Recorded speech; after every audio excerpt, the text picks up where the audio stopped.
Magandang gabi po sa inyong lahat. Mayroon po ba kayong kagalit na tao ngayon o may tao po ba kayong hindi nyo gusto? Anong kailangan gawin? Well, matututunan natin sa ating gospel ngayong araw. Ang third commandment po sa 10 commandments ay keep holy the Sabbath day.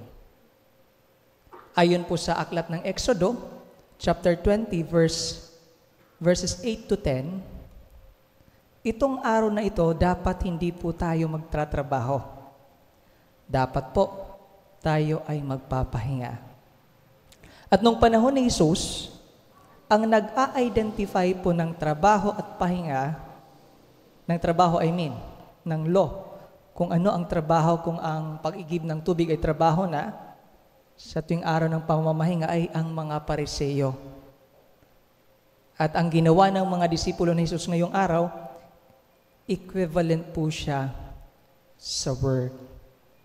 Meaning, para sa mga Pariseo, sila po ay naka-violate.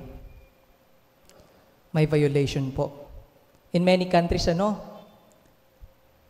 ngayong panahon, wala na pong value ang Sabbath.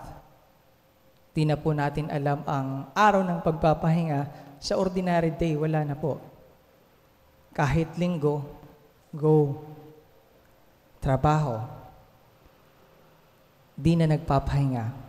Pero alam niyo po ba, dito, sa issue na ito, kung ito po yung definition ng work, alam niyo po ba kung sino yung unang nagva-violate? Pag ito po yung totoong definition, ang pari po. Kasi tuwing day of rest, ang pari nagtratrabaho. Pero hindi po ito yung ibig sabihin. Sa gospel na ito, mayroon pa pong mas malalim na issue. Ginamit lang nila ang batas ng Diyos.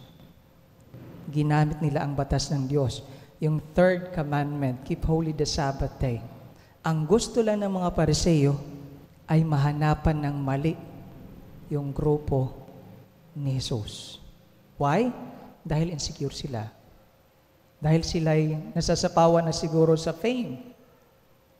Kaya ginamit nila. It appears good, Apparently good. Yung intention, apparently good. Kasi, ayon sa batas ng Panginoon, nakasulat po ito. Pero actually, hindi yun yung issue. May mas malalim na issue. May mas malalim na issue. Kaya nga po, tinanong ko kanina, may kagalit po ba kayo? May tao kayong hindi gusto? May matututunan po tayo sa ating gospel.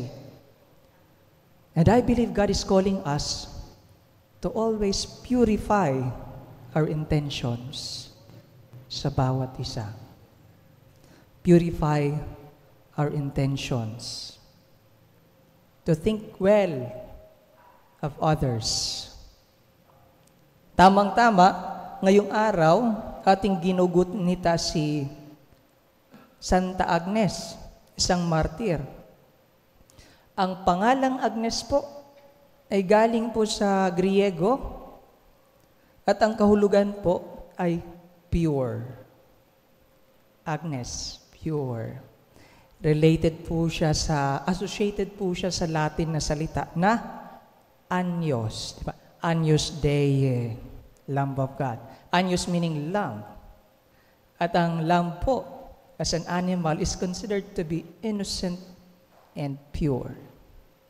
Innocent and pure. And so in our lives, God is reminding us today through Saint Agnes na sana ang puso natin at isipan, palagi pong pure ang intensyon sa ibang tao. Tumayo na po ang